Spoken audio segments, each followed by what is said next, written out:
knew Beverly, and to think that she would be capable of this must have been a big shock for you.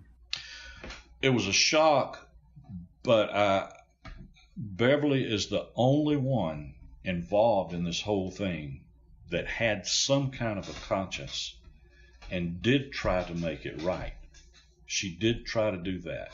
But even at the beginning, from the notes and stuff and talking to you, it seems like Beverly's story that she did it all by herself was kind of treated skeptically. Hence the polygraph. Yeah. Well, no, the idea being that she wasn't the only one involved, even though she was saying she was the only one. I think that part seems to have been in doubt. Because, automatically, obviously, if she did it and then Charlotte said that Mitchum did it, that automatically says, well, something's up here. Well, I always believed, even when she confessed to it, I always believed there were other people there that were involved in it. There was a lot more to the story that she just couldn't say. Because at one time she asked if they would give her protection, and she would tell them everything, but none was offered. So the authorities would not, if they'd have worked with her and maybe could have gotten to, instead of it seemed to be their concern was, we don't want to admit we're wrong. What I've learned in this thing is that the judicial system's mission in life, I believe, is to protect the judicial system. And if Grace came back from the dead and walked in that courtroom in Floyd County, I still think they'd try to find some reason. Well, we still think he did it. It was just fighting the system was harder than anything I've ever done in my life. Time in prison was hard. It was a rough prison. I had street smarts and run beer joints all my life, so I was used to rough and rowdy ways, and I knew how to get around it. But once I got cranked up in this, fighting this system, and then just losing every battle, man, everything we did would lose. And I'd keep trying to fight the battle. And the battle was lost. But the war was never over. And it's not over now with me. Well, and for you, with a lot of people who are wrongfully convicted, they spend a lot more time in prison. I mean, obviously, 7 years in any incarceration is horrible, and nobody deserves that. If it can be looked on as any kind of good fortune, at least you got out after 7 years. Yeah, got out in 7 years, but I did 9 years. I still served 9 years and couldn't do anything about anything until I got that administrative pardon in 1990, because had I have tried to do what some of the stuff that I did later, you can believe that it set me up and sent me back, and I knew that. I still think if Bo hadn't gotten convicted for what he did, you might still be in prison today. Oh yeah, I'm convinced of that now. I didn't know that until you come along, and I've learned a lot from Susan. She's found out more about this thing in a year than I have in 40-something years. I've served 43 years, actually, if you want to get down to it. I'm still serving time, although I'm out, and although I've had some good things happen. This thing is still on me. I try to put it out of sight. That's the reason all those tapes and stuff that I did, I just put them out of sight, out of mind. I can put it out of sight, but it's never out of mind. And now, with everything that we've got accomplished, Susan, am I getting off track? Doing fine. Mitchum, question for you. What did you think the day I called you out of the blue? I told my wife Mary Poppins was coming. Mary Poppins just dropped out of the sky. Well, we talked for a while, and you definitely had no idea what a podcast was. And I was trying. I didn't know what a podcast was. Internet with me, I could turn the computer on and I could turn it off, and I could go look up a car or something that I'm interested in. But that's it. I didn't know what a podcast was. But you were interested, and nobody had been in. After they exhumed the body, John, in 1997, everybody packed up and left. And I'm still trying to keep it pumped in the news, because that was the only way I was able to get it looked at to start with.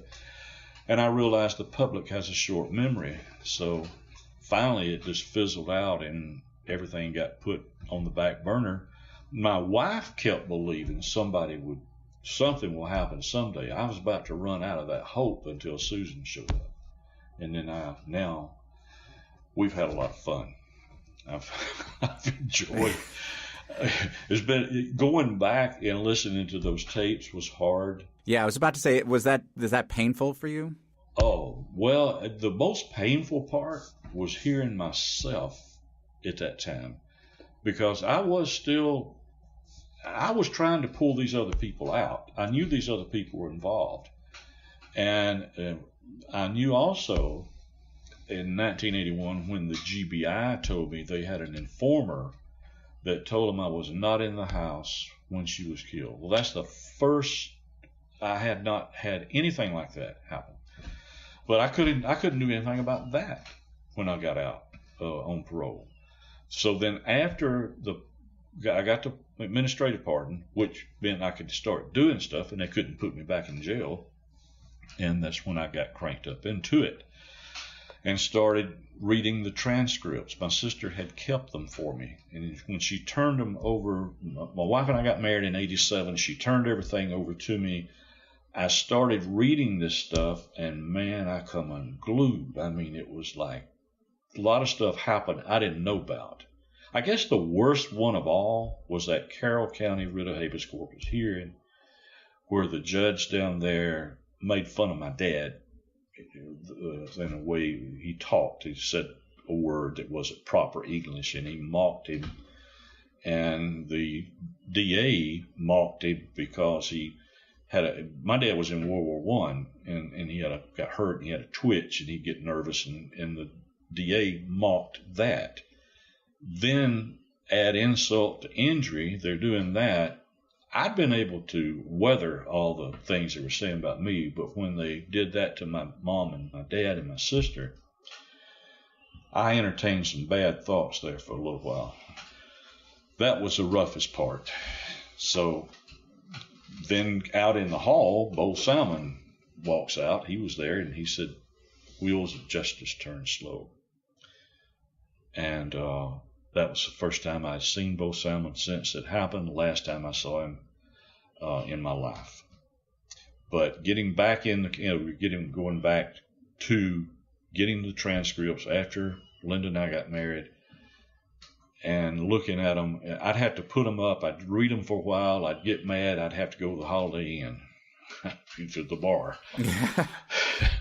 So, just go up there and chill out and unwind.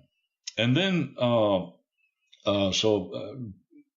told Susan this, but trying to figure out how to get it back in the news was, okay, someone suggested I go to the FBI. So I go to the FBI, I see two agents. And so they told me to get it back in the news and make a movie. Now, you've heard this because this has already been played on the podcast, so I don't guess there's no need for me to go back into that. But it's a good story. Yeah, well, I know Mitchum's concerned that people thought he was only trying to make a movie out of it. Yeah. Or like trying to somehow get famous off of it. And really, I mean, it was more like, how else is anyone else going to care about it? I think anybody can empathize with wanting to clear your name after 40 years of feeling like the world thinks you're a murderer. Right. I don't think fame is first of all, fame is not that great, just so you know. So I don't think people will interpret it that way. So when you were making all these calls to people, how did you find a lot of them? And I mean, it seems like some of them would be people who wouldn't want to be found. They were calling you mostly, right? They were calling me. Oh. Yeah. See, well, when the FBI told me to get it back in the news, I knew the Rome News was not going to do anything. So I go to an Atlanta Journal reporter, a guy named Don Plummer. He listened to me for 2.5 hours. And I said, I don't know how to get this in the news, but there's one possibility that might strike an entrance. We were told that they buried the gun with her. And man, he perked up on that. So that's how it got back in the news. So he printed a short story, I believe it was 1994 when he did it. And so I cut that out. I had equipment at home. I faxed that article to every 2020, 60 Minutes. I sent it all over the country. And they said, well, get it in the news and make a movie. So I'm doing that, and a guy at Inside Edition picked up on it, and he contacted me. In the meantime, I said, okay, I wrote Robert Mitchum a letter. And you know that story. I think most of them called you, though. I mean, they called me. They called, but for a while, yeah. People started calling me after it got in the Atlanta news. And then, but now keep in mind, the Rome News never printed anything. It was the Atlanta paper. Not until the body was exhumed and they found Not until the body was exhumed. But then when it got in, the TV stations picked up on it. The local Atlanta and Rome stations picked up on it. And the one who really told it every day was a radio guy named Doug Walker. I mean, man, he had me on there. They said, get it back in the news. Brother, we got it back in the news. I've got like 3 tapes full of Doug Walker talking about the case. Yeah. That's what people started calling. Mitchum, my favorite calls the ones that you made that actually sought out people. And 2 of them, one was to J.W. Patterson. That was one of the witnesses in the Ridley murder case. Yeah. Murray County and Tiny Hill. And for both of them, it's almost the exact same call. Mitchum calls him up and says, hey, I'm looking and like, did you know Bo Salmon? And they say, yeah. And he said, hey, I'm in Floyd County. Here's what happened. And they're like, Bo Salmon who? You got the wrong person. There are 2 J.W. Pattersons. There's 2 Tiny Hills. Yeah. Like after admitting they know Bo Salmon and like hung out at the bar with him, they then go to, oh, you got the wrong Tiny Hill. Yeah. That was interesting. How many Tiny Hills are there is the big question. Yeah. Yeah, those 2 calls were interesting. But see, I was new at it, doing this thing. I'd never done anything like this in my life, but I am kind of like, I get a hold of something. I was kind of like a bulldog. I'm not going to turn it loose until something happens. So I just stayed on it and on it and on it, you know. Well, somebody has to be. I mean, that's what obviously Susan and the Undisclosed team have discovered that there's nobody on these kind of things. That, no. You know, the state doesn't take care of it. It's a bureaucracy and it's a process they're putting you through, and that's all they care about guarding, as you said earlier. Yeah. And until you get somebody who's willing to look into every little facet. And obviously, most people don't have the monetary means to do that. It's a time thing because the news was interested in the story. It's all of those reporters would have loved to like take this story to the ground, but in their publications and their models, that's not how they can't. It's not an option for them, which is kind of where I guess Undisclosed has found its niche in that we can take one case and make sure we know everything about it. It's just too labor intensive. Mm-hmm. Yeah. Now, I actually had a question about considering that Bo Salmon seemed to ask most of the people in town at some point to help him kill somebody. Were you aware of his reputation before you? I mean, he and Charlotte were together when you met him. Is that correct? That's correct. I didn't know Bo Salmon. I had never run into him. He was in prison most of his life during my 60s when I was doing my thing, and I had never met him, never heard of him. I knew Richard, his partner. We went back to the early 60s and stuff, but I didn't know Bo. Didn't meet him until Charlotte brought him in the house, and had no clue of anything he did. So there was no red flags. I mean, and obviously because you were in the business you were in, you ran with a crowd that occasionally there were unsavory types, I would imagine. Occasionally. Yeah, but not that type of people I did business with. They didn't kill people. We ran liquor, marijuana, pot, stuff like that, you know, and I ran liquor up in Detroit. They were on a different type of stuff like Bo did. More professional, if I'd say, than him. Yeah, even Lana didn't want to include him in her professional plans because he's just not professional. No, he was not. As these things go. He was not. I began to get... Now, by the way, you know who needs a movie? Lana needs a movie. Yes, she does. That is quite a story. Yeah. I could have done like 3 episodes on her. Now, had you met Lana before this, or is she new to your world? He didn't know she existed. I didn't know she existed. Susan found her, and I was just amazed at that. I sure do hope to get to meet her someday. Maybe we could do a movie together.